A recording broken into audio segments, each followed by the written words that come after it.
Aujourd'hui, au cœur de Chambéry, nous commémorons les 140 ans de présence du 13e bataillon de chasseurs alpins en Savoie. Le bataillon de Savoie est un bataillon de l'armée de terre qui réalise de nombreuses missions à travers le monde et en France. Nous rentrons d'une mission à Paris de 2 mois, une mission Sentinelle, et nous nous engageons sur les futures missions qui sont celles de forces prépositionnées en Afrique dans le cadre des accords de défense, ou qui sont celles de réassurance de nos partenaires, notamment en Estonie, puisque j'ai une unité qui partira bientôt en Estonie. J'ai énormément de fierté parce que un des objectifs de la journée, c'était de pouvoir associer la jeunesse à ce rendez-vous.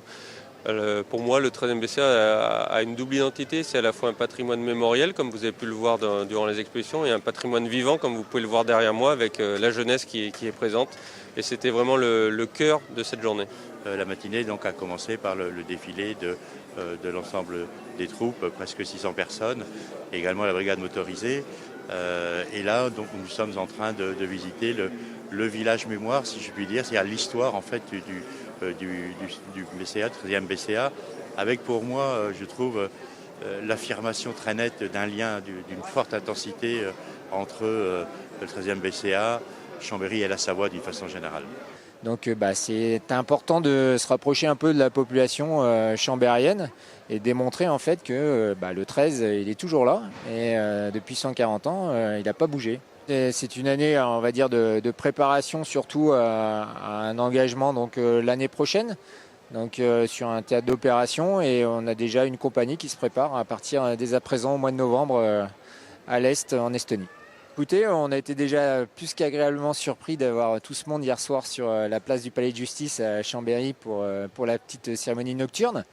Et on pensait qu'avec le marché chambérien, qui est quand même une grosse tradition le samedi matin, il n'y aurait pas tant de monde, mais en fait si, tous les gens sont déplacés du marché, j'ai l'impression, vers la rue de Boigne et ici aux éléphants pour venir nous rencontrer. Alors c'est un stand du coup qui représente un peu tout l'équipement que le 13e bataillon de chasseurs alpins avait pu utiliser lors de la campagne de 40, et ensuite la partie armement qui elle du coup présente les différents modèles de fusils qu'on avait du côté français, mais également un fusil allemand, donc ce qu'on pouvait retrouver en face. Donc on a choisi de célébrer cet anniversaire au cœur de Chambéry pour partager notre histoire avec les Chambériens. On retrace à travers une exposition temporaire, donc à travers des stands, les 140 ans d'existence en Savoie.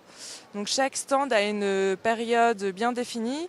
Et chaque compagnie a fait un travail de recherche pour fournir ces stands. Les élèves des classes de Savoie se sont au projet à travers différents spectacles ou recueils de témoignages ou de dessins. Là, on anime un stand 1914 avec 2 armes emblématiques 1915. Le Chochois, première mitrailleuse française 1915, avec son chargeur. Et là, on a le fusil emblématique du poilu, le Lebel, modèle 86, utilisé de 1914 jusqu'en 1965. Alors, l'uniforme qu'on a à nous, c'est l'uniforme du 13e BCA, stationné sur Chambéry. Donc là, c'est l'uniforme 1914. On a les brelages, 1, 2 et 3 cartouchières, qui comprenaient 120 cartouches. Tous les bataillons de chasseurs alpins ont été créés pour répondre à une menace qui venait d'Italie. Les Italiens avaient déjà une armée qui était beaucoup plus formée à la montagne. Jusqu'à la Première Guerre mondiale, on ne savait pas s'il serait un allié ou un ennemi. Il s'est allié, donc il a fait partie de la Triple Alliance. Donc il a fallu renforcer nos défenses dans les Alpes.